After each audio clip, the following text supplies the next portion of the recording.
उनका ख्वाब तो यही है कि ऐसा ही एक हिंदू राष्ट्र हो जहाँ मुसलमान ना हो, जहाँ आदिवासी ना हो, जहाँ दलित अपनी आवाज़ ना उठाएं, जहाँ पिछड़े तबके के लोग अपनी आवाज़ ना उठाएं, जहाँ महिलाएं अपनी आवाज़ ना उठाएं। वो उसी तरीके के हिंदू राष्ट्र की कल्पना करते हैं। आरएसएस इस प्रयोग को बहुत लंबे समय से कर रहा है कि हिंदू वर्सेस मुसलमान किया जाए, शमशान वर्सेस कब्रिस्तान किया जाए, हिंदुस्तान वर्सेस पाकिस्तान किया जाए। हमने देखा नूह में क्या हुआ, नूह में किस तरीके से पहले जो तथाकथित गौरक्षकों ने जो है नासिर जुनैद की हत्या की, उसके बाद वहाँ पर रैली निकालने की घोषणा होती है और उन लोगों को प्रवोक किया जाता है और उसके बाद से हम देखते हैं कि पूरा का पूरा मेवात जला करके रख दिया गया। ये पोलराइजेशन करने की कोशिश लगातार जो है इस देश की सरकारें कर रही हैं और खास करके बीजेपी रूल जो स्टेट है उनके मुख्यमंत्री और उनके बाकी नेता कर रहे हैं।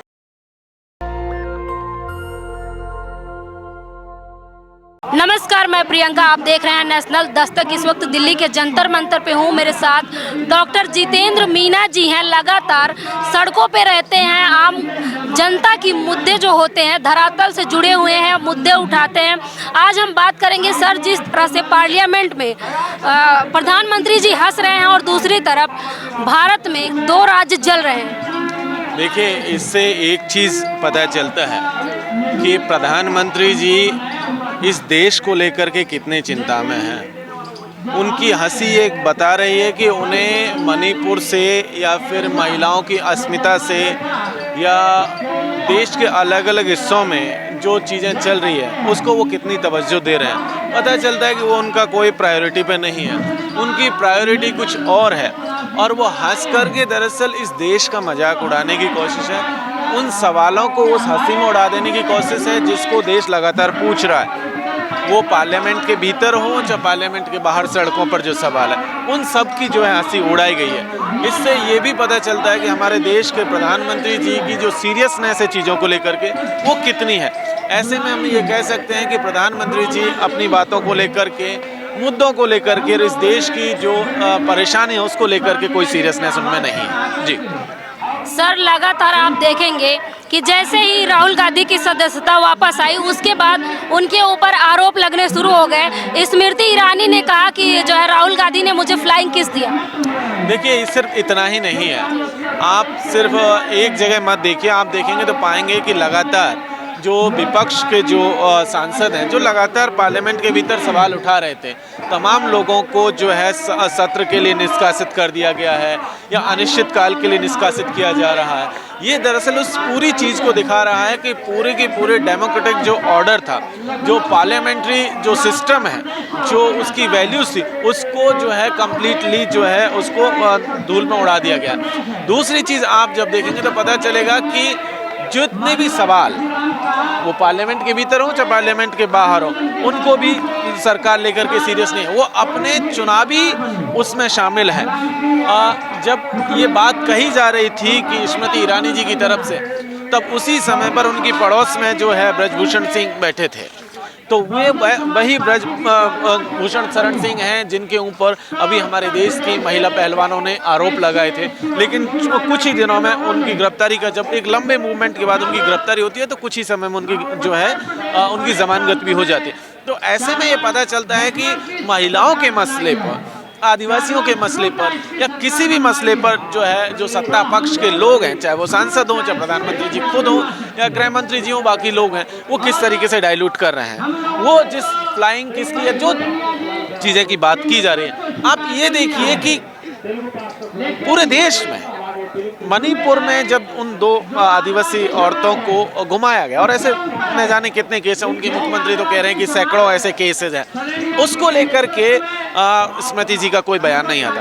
उन तमाम चीज़ों को लेकर के पिछले 3 महीने से महिलाओं के ऊपर जो चल रहा है उस पर कोई बयान नहीं आता, लेकिन ऑल ऑफ सडन एक बयान लेकर के, और उसकी भी सच्चाई किसी को मालूम नहीं क्या कुछ ऐसा हुआ भी है कि नहीं हुआ। तो इससे ये पता चलता है कि आपका जो टारगेट है, आप जानबूझ करके संसद के सत्र को डिस्टर्ब करना चाहते हैं। आप नहीं चाहते कि संसद जो है ठीक से चले, और यही इनका पूरा का पूरा एजेंडा है। दरअसल सत्ता पक्ष के ऊपर जिम्मेदारी थी, सरकार के ऊपर जिम्मेदारी होती कि वो सदन को चलाए, लेकिन यहाँ सत्ता पक्ष खुद जो है नहीं चाहता कि सदन किसी तरीके से चले, और वही वहाँ पर पिछले अगर हम 20 तारीख से देखें तो आज लगभग 20-22 दिन हो चुका है, इसी तरीके से पूरे सत्र को बर्बाद कर दिया गया और बैकडोर से कुछ नई चीज़ें ला करके और पास करा करके वो ले जा रहे हैं, और ये सच में इस देश की डेमोक्रेसी के लिए बहुत ही खतरनाक सिचुएशन। जी, बीजेपी पार्टी के सीएम हैं हेमंत बिस्व शर्मा, उनका बयान आया है कि मुसलमानों का वोट मुझे नहीं चाहिए, मैं नहीं चाहता कि बच्चे जो है मदरसे में जाए।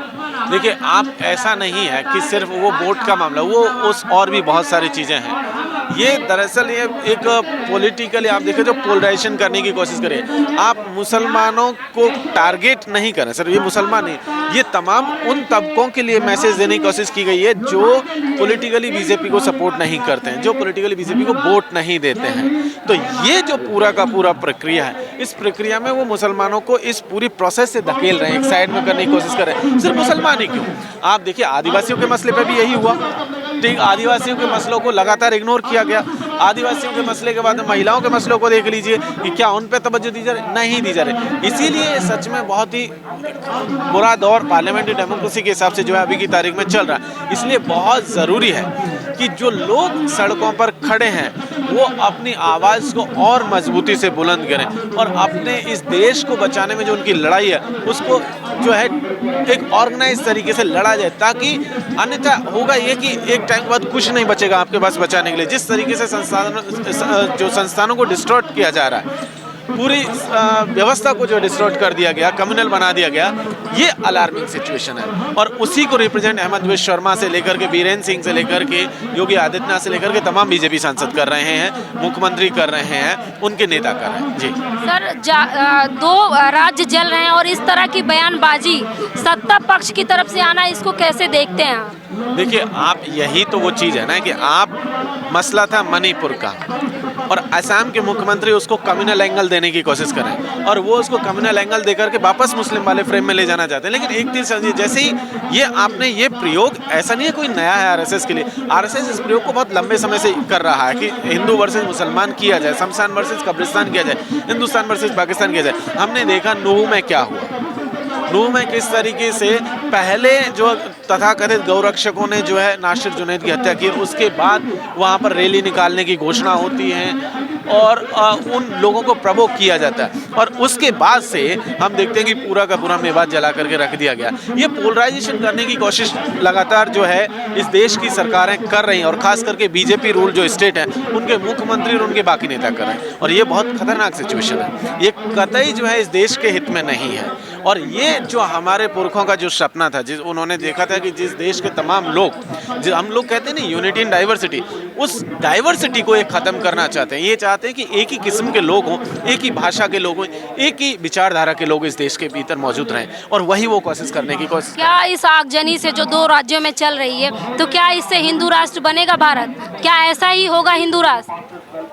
उनका ख्वाब तो यही है कि ऐसा ही एक हिंदू राष्ट्र हो जहाँ मुसलमान ना हो, जहाँ आदिवासी ना हो, जहाँ दलित अपनी आवाज़ ना उठाएं, जहाँ पिछड़े तबके के लोग अपनी आवाज़ ना उठाएं, जहाँ महिलाएं अपनी आवाज़ ना उठाएं, वो उसी तरीके के हिंदू राष्ट्र की कल्पना करते हैं। आप देखिए कि आज की तारीख में सबसे बड़ा इशू जो देश भर में चल रहा है, तमाम इशू जो आदिवासी को, दलितों को चल रहे हैं, लेकिन एक ओबीसी की जनगणना को लेकर चल रहा है। वहाँ एक तरफ जहाँ बिहार के भीतर जनगणना हो रही है, यूपी में उससे कराने से इनकार कर दिया। इससे पता चलता है कि वो जानबूझ करके जो इश्यूज हैं, जो देश को बनाने के इश्यूज हैं, उनको डाइल्यूट करने की कोशिश कर रही है, वो उनको भुला देना चाहते हैं। लेकिन इस देश के लोग, जिनके पुरखों ने इस देश को बनाया था, जिनके खून और पसीने की मेहनत से ये देश बना है, उस पूरी की पूरी लेगेसी को नष्ट करने की कोशिश आज की तारीख में बीजेपी कर रही है। जी, प्रधानमंत्री लगातार पार्लियामेंट में स्पीच दिए 2 घंटे से अधिक, लेकिन क्या इतना 2 मिनट या 3 मिनट का वक्त नहीं है मणिपुर, नूह, हरियाणा पे बोल सके? प्रधानमंत्री जी और पार्लियामेंट को अगर हम लोग देखें तो पिछले 5-7 सालों का पूरा रिकॉर्ड उठा करके देख लीजिए, पूरे 9 साल का देख लीजिए कि वो कितने वक्त उन्होंने जो है पार्लियामेंट के भीतर बिताया है। तो लगभग आपको पता चलेगा कि जब सत्र की शुरुआत होती है तब प्रधानमंत्री जी जाते हैं और उसके बाद पूरे सत्र भर गायब रहते हैं अपनी चुनावी रैलियों में। तो यहाँ से एक चीज़ पता चलती है। और जब वो अभी जो नो कॉन्फिडेंस मोशन पे बोलने के लिए गए और नो कॉन्फिडेंस मोशन में जो उन्होंने बोला, उनके भाषण का जो सार है वो एक चीज़ निकल करके आती है कि उनका एक ही मकसद है और वो ये है कि या तो विपक्ष को ह्यूमिलिएट करें, उनके जो सवाल हैं उनको हवा में उड़ा दिया जाए। एक उनका मकसद ये रहा। लीडर्स को जो है जिस तरीके से उनको ऊपर कटाक्ष किए गए, उससे पता चलता है कि वो भाषा जो है एक देश के प्रधानमंत्री की भाषा नहीं हो सकती है। मणिपुर उसमें से 97 मिनट्स में जाकर, जब पूरे भाषण का 97वां मिनट चलता तब जाकर के पहली बार मणिपुर का जिक्र आता है। और बाकी तमाम इश्यूज पे वो तमाम अपने प्रोपेगेंडा पे बात करते हैं, तमाम अपने एजेंडेज पे बात करते हैं, लेकिन चुनावी कैंपेन की तरह अब पार्लियामेंट के भीतर वो भाषण देते हैं, लेकिन असली कोर इश्यूज पर वो नहीं आते। और यही सच में एक खराब सिचुएशन जी। आप देख सकते हैं हमारे साथ डॉक्टर जितेंद्र मीना जी थे, जो लगातार मुद्दे उठाते हैं, चाहे वो स्टूडेंट्स का मुद्दा हो या मुद्दा किसानों का हो या मुद्दा आदिवासी का हो, महिला का हो, जो तमाम वो महिला विरोधी, आदिवासी विरोधी खबरें आती हैं उसको लेके सड़कों पे रहते हैं। राजनीतिक मुद्दा को भी उठाते हैं, चाहे वो मामला राहुल गांधी का हो या मामला प्रधानमंत्री जी से आता हो, तमाम वो मुद्दे हैं जो ज़मीन से जुड़े हुए हैं। इस खबर पे आपकी क्या राय है हमें कमेंट बॉक्स में ज़रूर बताएं। कैमरा पर्सन आशीष के साथ मैं प्रियंका, नेशनल दस्तक दिल्ली। नेशनल दस्तक की आपसे गुजारिश है कि अगर इसको बचाना चाहते हैं तो नेशनल दस्तक को सब्सक्राइब करने के लिए रेड कलर के सब्सक्राइब बटन को दबाएं, फिर बेल आइकन की घंटी दबाएं। नेशनल दस्तक को बचाने के लिए बहुत जरूरी है कि हर खबर को शेयर करें, लाइक करें, कमेंट जरूर करें।